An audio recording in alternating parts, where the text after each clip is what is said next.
Kisah Tikus Dalam Karung oleh Anton Permana dari Tanhana Dharma Manggrava Institute. Dalam sebuah perjalanan kereta api, seorang profesor ilmuwan asal Prancis bertanya kepada seorang pria tua yang duduk di sampingnya, "Bapak, kalau saya boleh bertanya, benda apa yang ada di dalam karung itu?" kata profesor. Pria tua menjawab, "Oh, itu adalah kumpulan tikus yang ada di ladang gandum saya." Lalu profesor dengan mimik yang semakin heran dan penasaran melanjutkan pertanyaannya, "Untuk kegunaan apakah tikus itu jauh-jauh Anda bawa dan untuk siapa?"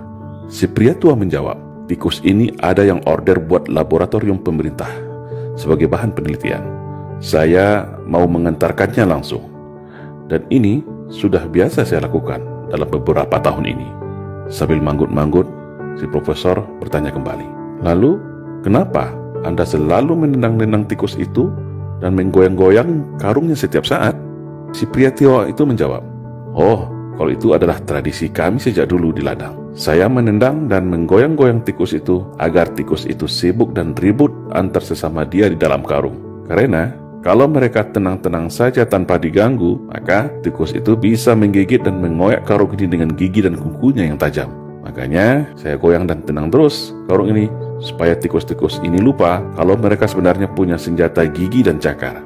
Mereka punya cara bersama-sama untuk melepaskan diri dari karung ini," jawab pria itu santai. "Oh, begitu ternyata," jawab profesor ini baru paham dan mengerti sambil manggut-manggut. Nah, apa yang dapat kita ambil pelajaran dari cerita di atas kalau kita konversikan kepada kondisi bangsa kita saat ini?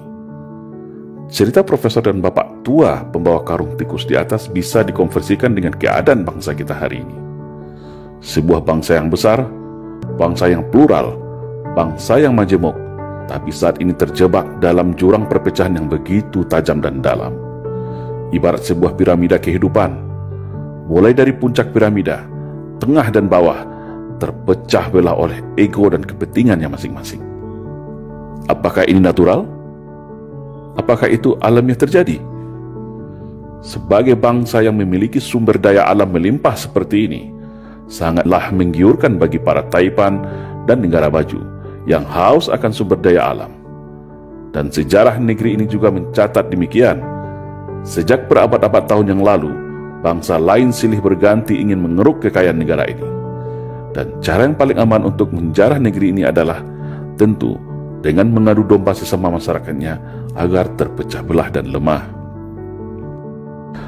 Para elit dibenturkan oleh kepentingan bisnis dan jabatannya. Pemerintah dibenturkan dengan rakyatnya. Sesama anak bangsa dibenturkan diadu domba dengan isu sentimen sara. Mayoritas versus minoritas, cebong versus kampret, radikal versus PKI, Jawa versus luar Jawa, dan liberal versus fundamental.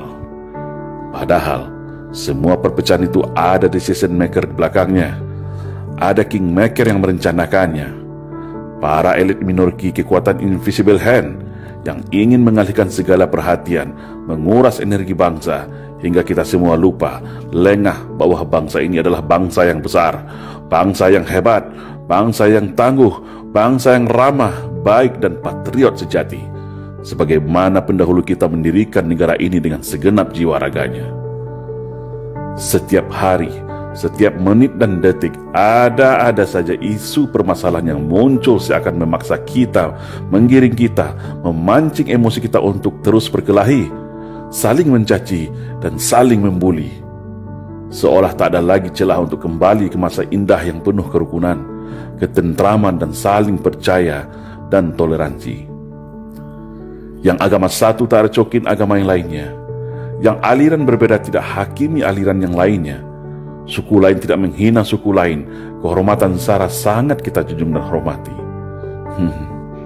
Tapi saat ini, isu sara seolah menjadi amunisi dan senjata untuk memecah belah anak bangsa. Akhirnya yang terjadi, sesama anak bangsa terjebak dalam jurang gelap perpecahan tiada henti, yang membuat para cukong, elit minority, kingmaker semua tepuk tangan dan tertawa sambil menghisap kekayaan negeri ini dengan tenang. Sudah saatnya bangsa ini sadar akan jati dirinya. Sudah saatnya kita semua paham arti dari semua perpecahan ini. Semua ada yang mengaturnya, dan semua ada yang menikmatinya. Ibarat kata pepatah, kalau kapal pecah, maka hiu yang akan kenyang menikmatinya.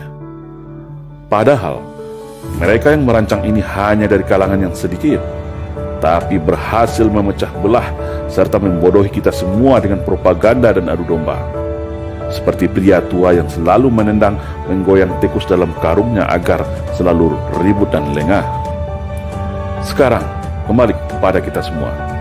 Tetap ribut saling cakar antar sesama, atau bersatu bersama-sama untuk melepaskan diri dari skenario belenggu perpecahan, membangun arus gelombang persatuan kesatuan bangsa, untuk menuju arah Indonesia ke depan yang lebih baik, yaitu Indonesia yang bersatu, berdaulat, adil dan makmur. Salam Indonesia Jaya.